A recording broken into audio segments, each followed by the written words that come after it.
Docteur, vous êtes médecin ici à Martelange. C'est vous qui avez soigné les premiers blessés de la catastrophe. Comment ça s'est passé? Eh bien, je me trouvais sur ma terrasse en train de prendre un apéritif vers midi et quart quand subitement j'ai entendu une déflagration formidable et j'étais projeté par terre. En même temps, je voyais arriver sur moi des boules de feu, somme toute. Hein. Et alors, immédiatement, les gens sont arrivés chez moi en criant, en hurlant, des gens à moitié dévêtus, en train de brûler, des femmes, des hommes, des chairs calcinées, tout ce que vous voulez. Il y avait beaucoup de monde dans la rue à Martelange à cette heure-là? Justement, les gens rentrent du cimetière, ici à Martelange, il y a une coutume, c'est la kermesse du village, et là, la kermesse, les gens... L'interview à chaud et stoïque. Au premier plan, un journaliste à la coupe années 60, en cravate et chemise blanche impeccablement repassée, tend un imposant micro en direction d'un médecin, Arthur Weber. L'homme, à la mode rétro, aux lunettes carrées, en cravate et chemise blanche lui aussi, se remet de ses émotions, la voix encore un peu hébétée. Derrière eux, un incessant va-et-vient de pompiers, de secours et de badauds sur le décor d'un quartier encore fumant et éventré. On s'affaire à déblayer, à déplacer des gravats, à réhabiliter ce qui peut l'être comme au lendemain d'un bombardement. Le 21 août 1967, Martelange bascule d'une journée radieuse à un enfer de flammes en quelques minutes. Rien ne pouvait prédire l'explosion formidable que le village subirait, mais tout était réuni pour un scénario tangible et stupéfiant. Martelange, c'est d'abord une géographie peu commune, celle d'une frontière, un village scindé en deux entre Belgique et Luxembourg, dont la rivière Lassure impose sa frontière naturelle. C'est aussi une topographie. Au lieu de l'ardoise au XXe siècle, ici rien n'est plat et tout est encaissé dans une vallée dont la rue artérielle limite le décor par sa route nationale, la N4. Elle se dessine de part et d'autre du village, en deux importantes côtes dont les stations-service s'enchaînent du côté luxembourgeois. La N4 faisait partie à l'époque de l'axe des grandes routes européennes et appartenait au réseau reliant Amsterdam à Gênes. Elle était réputée pour sa dangerosité en période hivernale, vu le climat de la région et ses descentes sinueuses. C'est elle qui forme toujours à l'heure actuelle une double épée de Damoclès en équilibre précaire sur le cœur du village. Les autoroutes n'existant pas, son trafic y était donc très intense. En août 67, c'est une frontière ténue entre la vie et la mort qui va se rappeler aux yeux des Belges devant leur télévision. La matinée de ce lundi est une de celles où l'insouciance est reine. Dans les petits villages de Wallonie, il est d'une tradition à laquelle on ne déroge pas, la kermesse. Jour férié où l'on se rend à la messe, puis à 11h sur les hauteurs du village pour honorer ses morts au cimetière.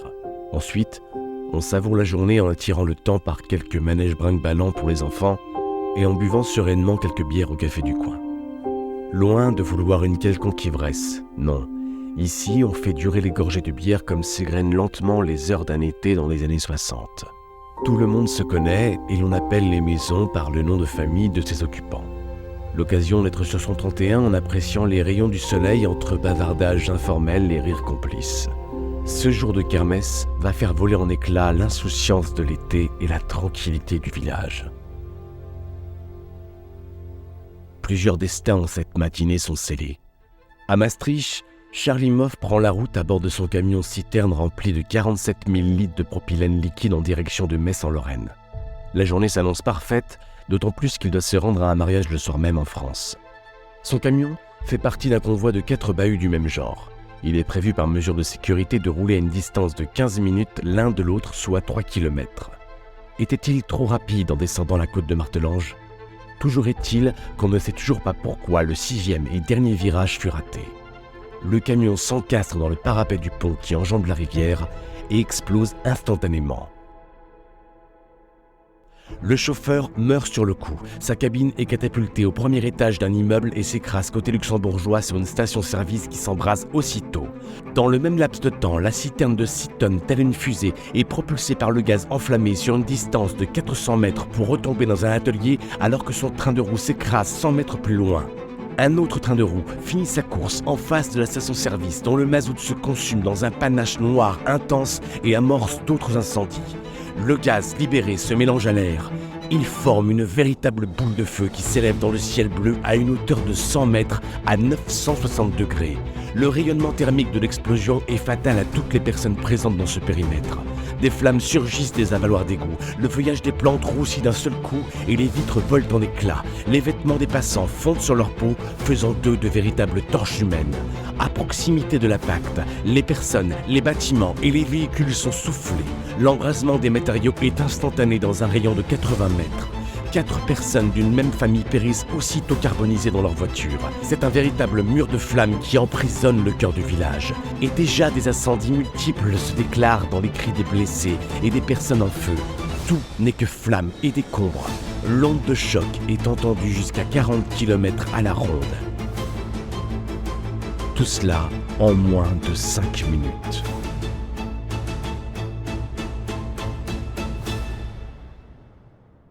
J'étais avec mon beau-frère et on avait l'intention d'aller au Café des Sports qui se trouve juste à l'endroit de l'accident. Et quelques minutes avant l'accident, on se trouvait à cet endroit. On était arrivé avec la voiture, j'avais garé la voiture près de la station d'essence et on était descendu. C'est alors que j'ai constaté que j'étais en pantoufles. Je venais de la maison probablement, toujours pour aller boire un verre au café, et j'étais en pantoufles. Alors que tout le monde était endimanché, tout le monde revenait du cimetière, c'était le lendemain de la fête, c'était férié. Alors on a décidé de remonter pour changer de chaussures, on est remonté dans la voiture, on est arrivé à la maison qui se trouve sur la Nationale 4, direction Arlon, à 400-500 mètres de là, et c'est à ce moment-là qu'on a entendu l'explosion. On est redescendu immédiatement, ce qui nous a permis d'arriver dans les premiers sur place. Et comme j'avais la caméra dans le coffre, j'ai commencé à filmer presque immédiatement. On peut dire que j'ai eu beaucoup de chance ce jour-là, parce que j'aurais pu très bien être sur place encore au moment de l'accident, peut-être dans le café, mais peut-être aussi sur la route, alors c'était terminé. Il y a celles et ceux qui n'auraient pu imaginer un instant que leur heure était venue. Et il y a ceux qui se questionneront toujours sur leur propre destin. La vie ne tient à rien. Celle de Michel Debar n'a tenu qu'à une paire de pantoufles. Dans les minutes qui suivent l'explosion et les premiers incendies, la sidération laisse place à une assistance de circonstance par ceux qui le peuvent. Les blessés, les brûlés vifs ne savent où se rendre et accourent vers le docteur Weber. Certains rentrent chez eux pour trouver de quoi se soigner, mais le feu commence à se répandre de toit en toit. Pour les premiers témoins, impossible de savoir ce qu'il s'est passé. Il n'y a que des flammes. Beaucoup pensent à un crash d'avion ayant aperçu quelque chose voler. Les gendarmes de la brigade locale accourent, découvrent les dégâts et constatent que les communications téléphoniques vers Arlon, la grande agglomération de la région, sont coupées. À l'époque, peu de personnes disposent d'un téléphone. L'alerte est donnée par radio. Pompiers, sécurité civile et services de santé du Grand-Duché de Luxembourg arrivent les premiers sur place, rejoints peu de temps après par les Belges. Au total, des centaines de secours de 19 localités et aussi l'armée qui déploie à Luxembourgville un avion médicalisé pour les grands brûlés. Les lances à eau peinent à éteindre les flammes. L'eau pompée dans la rivière est en grande insuffisance, l'été étant pour quelque chose. Au total, 13 maisons devront être rasées, 60 sont endommagées et 32 voitures sont détruites. 14 immeubles furent entièrement détruits sur le coup. Le chauffeur du poids lourd est le premier mort de la catastrophe. 21 autres personnes de 4 nationalités différentes, espagnoles, françaises, luxembourgeoises et belges, y ont perdu la vie. De Bruxelles à Luxembourg, les blessés sont envoyés dans différents hôpitaux. Une cinquantaine de brûlés ont dû être soignés. Les mutilations par le feu handicaperont à vie les survivants, dont certains ont connu une hospitalisation de très longue durée, parfois 18 mois, et ont dû subir de nombreuses interventions chirurgicales. Le vendredi suivant, les funérailles furent particulièrement éprouvantes. Ironie du sort. Au sortir du cimetière, un autre camion-citerne du même type traverse la localité à pas d'homme, comme un salut morbide d'une œuvre cruelle, envisageable à tout moment. Tant bien que mal, les années se succédèrent. Une plaque commémorative fut posée en mémoire des victimes, quand ce n'est pas la réalité du danger qui se rappelle aux habitants. D'autres accidents, moins spectaculaires, se produisirent dans le village meurtri. Mais le 8 août 1990, un camion en perdition chargé de chlore défonce le parapet et la plaque commémorative pour plonger complètement dans le lit de la rivière, détruisant toute la faune et la flore, et mettant en danger le barrage d'Esch-sur-Sûre dont l'eau potable alimente une large partie de la population luxembourgeoise. À la suite de cela, la N4 sera enfin dotée de voies de détresse pour les poids lourds en cas d'avarie. La Belgique, en 1967, a souffert par le feu.